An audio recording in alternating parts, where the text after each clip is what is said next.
Iran middle east में कैसे एक रीजनल सुपर पावर के तौर पर उभर करके दुनिया के सामने आया है, आज इस पर हम चर्चा करने की कोशिश करेंगे, समझने की कोशिश करेंगे, उन लेयर्स में जाने की कोशिश करेंगे कि कैसे ईरान इतना पावरफुल हुआ कि आज वो इजराइल को चैलेंज कर रहा है। इजराइल के लिए उसने जो एक्सिस ऑफ रेजिस्टेंस बनाई है उसमें इजराइल उलझता चला जा रहा है, निकलने का उसके पास कोई रास्ता नहीं है। दूसरी तरफ अमेरिका भी कहीं ना कहीं फूक फूक करके कदम रख रहा है। थोड़ा सा क्रिस्पी आपको वो रीजंस आउटलाइन करने की कोशिश करेंगे कि ईरान कैसे सुपर पावर बन गया। एक्चुअल में अगर हम जाके देखें 1979 ये एक ऐसा जंक्चर है, एक ऐसा पॉइंट है जहां से ईरान का एक तरीके से फॉर्मेशन शुरू होता है। 79 में इस्लामिक रिवॉल्यूशन होती है, इस्लामी इनकलाब आता है और इसके बाद ईरान जो कि वेस्ट का बहुत ही क्लोज एलाई था वो एक कंट्री में ऐसा बदलता है कि जो एक इस्लामिक कंट्री हो जाता है जिसका वेस्ट के साथ 36 का आंकड़ा बन जाता है। अब ईरान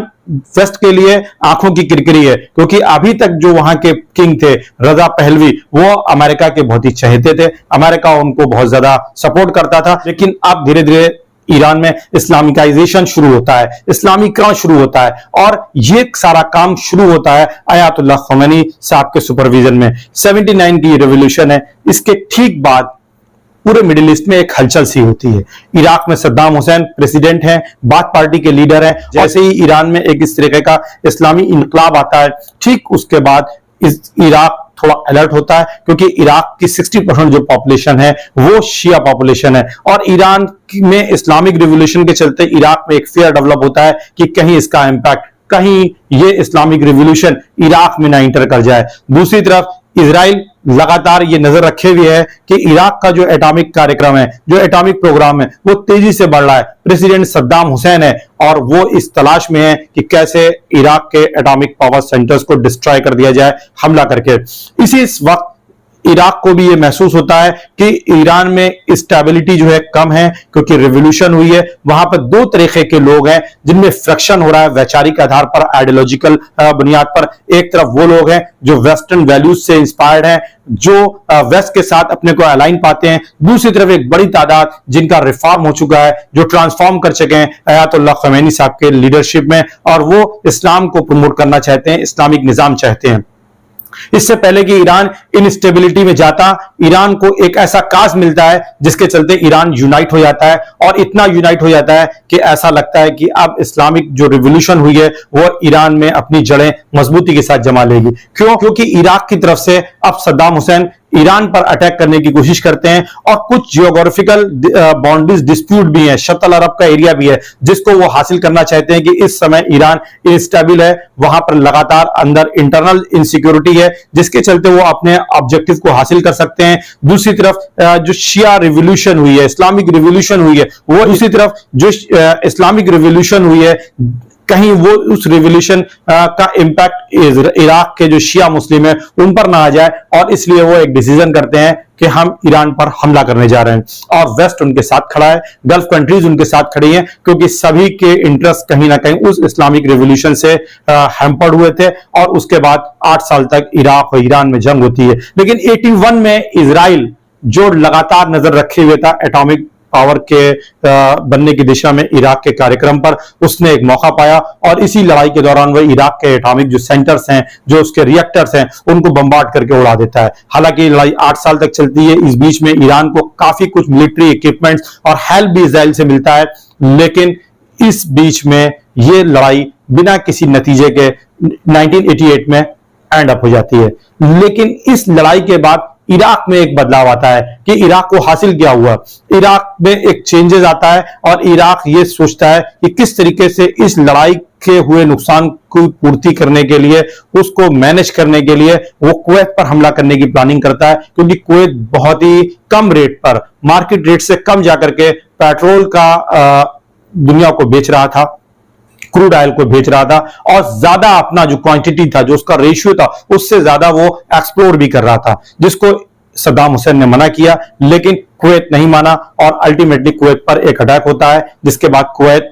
को इराक में मर्ज कर लिया जाता है। फर्स्ट गल्फ वार होती है, ऑपरेशन डेजर्ट स्टॉर्म शुरू होता है और उसके बाद इराक कोलैप्स कर जाता है। उस डिटेल में नहीं जाएंगे, वो किसी और वीडियो में डिस्कस करेंगे। नो फ्लाई जोन बना दिया जाता है। सितंबर 11 एक हिस्टोरिक डे आप कह सकते हैं दुनिया के इतिहास में, जब टेररिस्ट जाकर के अमेरिका के वर्ल्ड ट्रेड सेंटर पर जाकर के कोलाइड कर जाते हैं और उसके बाद दुनिया में एक बार फिर से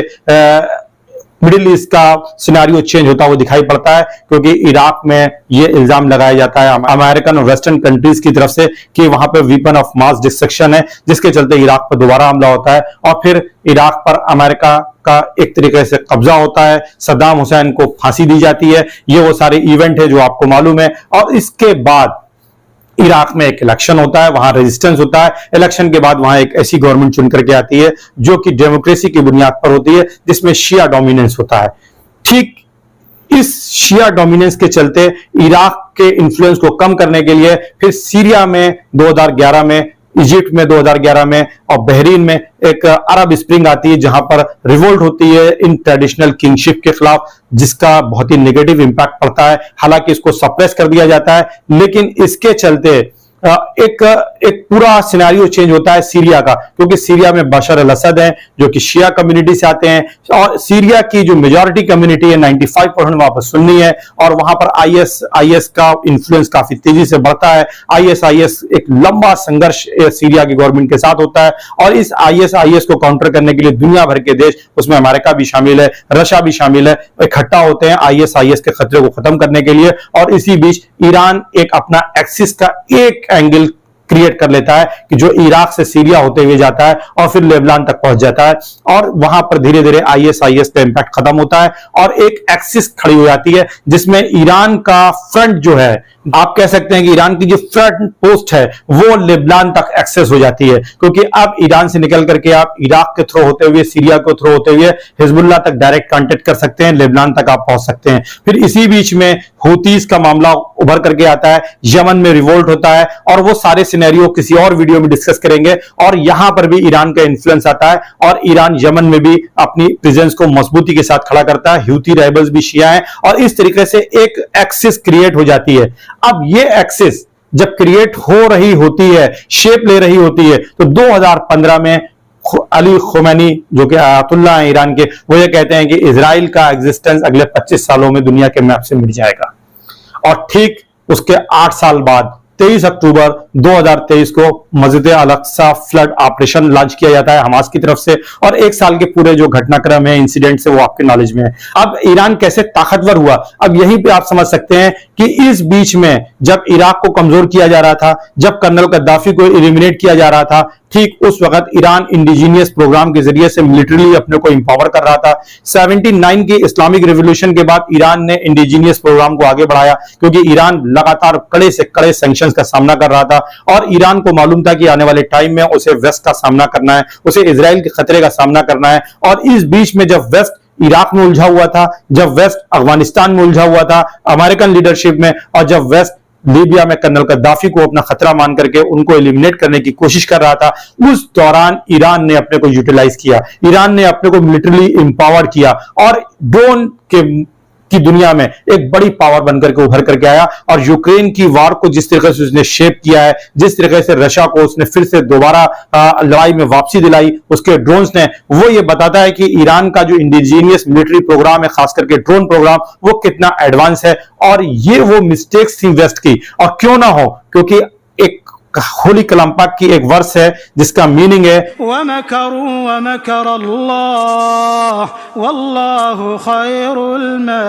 माकिरीन। वेस्ट ने अपनी चालें चली और अल्लाह को कुछ और मंजूर था, और जिसके चलते अब नतीजा यह सामने आ रहा है कि हमास के जरिए से, हिजबुल्लाह के जरिए से, हूती के जरिए से पैलेस्टीनियन काज को एक बार दोबारा जिंदा कर दिया गया है। और अब दुनिया के सामने यह सबसे बड़ा सवाल है कि जब तक टू स्टेट नेशन यानी पैलेस्टीनियन और इजराइल का मसला हल नहीं किया जा सकता, मिडिल ईस्ट में स्टेबिलिटी नहीं आ सकती है, वहां पर शांति और पीस नहीं आ सकता है। और इसके लिए जो आप कह सकते हैं कि जो उसका आर्किटेक्टर है, जो उसका आर्किटेक्ट जिसने तैयार किया है, वो ईरान है और ईरान को उसका क्रेडिट मिलना चाहिए। और डेफिनेटली अगर आज ईरान इस सिचुएशन में नहीं होता, इस पोजीशन में नहीं होता, तो आज पैलेस्टीनियन काज खत्म हो चुका होता, पैलेस्टीनियन के साथ कोई भी खड़ा नहीं होता। क्योंकि जो मिडिल ईस्ट की जीसीसी कंट्रीज हैं, उन्होंने इजराइल के साथ अपने रिलेशन को तेजी के साथ वो इंप्रूव कर रहे थे, अब्राहम अकॉर्ड के जरिए से वो आगे बढ़ रहे थे, लेकिन वो सारे प्रोसेस को रोल बैक करा दिया ईरान ने मस्जिद अल-अक्सा फ्लड ऑपरेशन के जरिए से। तो ये एक बहुत बड़ा ईरान ने जोड़ दिया इजराइल को, वेस्टर्न कंट्रीज को, और आज इस तरीके से ईरान ने अपने रिलेशन रशिया के साथ, चाइना के साथ इंप्रूव किए हैं। मिलिट्री कोऑपरेशन बढ़ रहा है, वहां इन्वेस्टमेंट बढ़ रहा है ईरान के अंदर, और मिलिट्री कोऑपरेशन बायलैटरल हो रहा है रशिया के साथ। वो ये बात इंडिकेट कर रहा है कि अब इजराइल को जो जोल्ट मिला है वो किसी भी तरीके से ईरान को जोल्ट नहीं दे सकता है, रिवेंज नहीं ले सकता है। ईरान की बढ़ती हुई जो प्रेजेंस है और जो इन्फ्लुएंस है उसको रिप्लेस नहीं किया जा सकता है, उसको काउंटर करना बहुत मुश्किल है, क्योंकि ईरान ने एक रीजनल पावर का स्टेटस जो है हासिल कर लिया है, और उसके पास इस तरीके की कैपेबिलिटीज हैं कि वो इजराइल पर अटैक कर सकता है। वो मिडिल ईस्ट में जितने भी टारगेट्स हैं जहां पर अमेरिकन बेसेस हैं उनको निशाने पर ले सकता है, उसके एक्सिस ऑफ रेजिस्टेंस ले सकते हैं।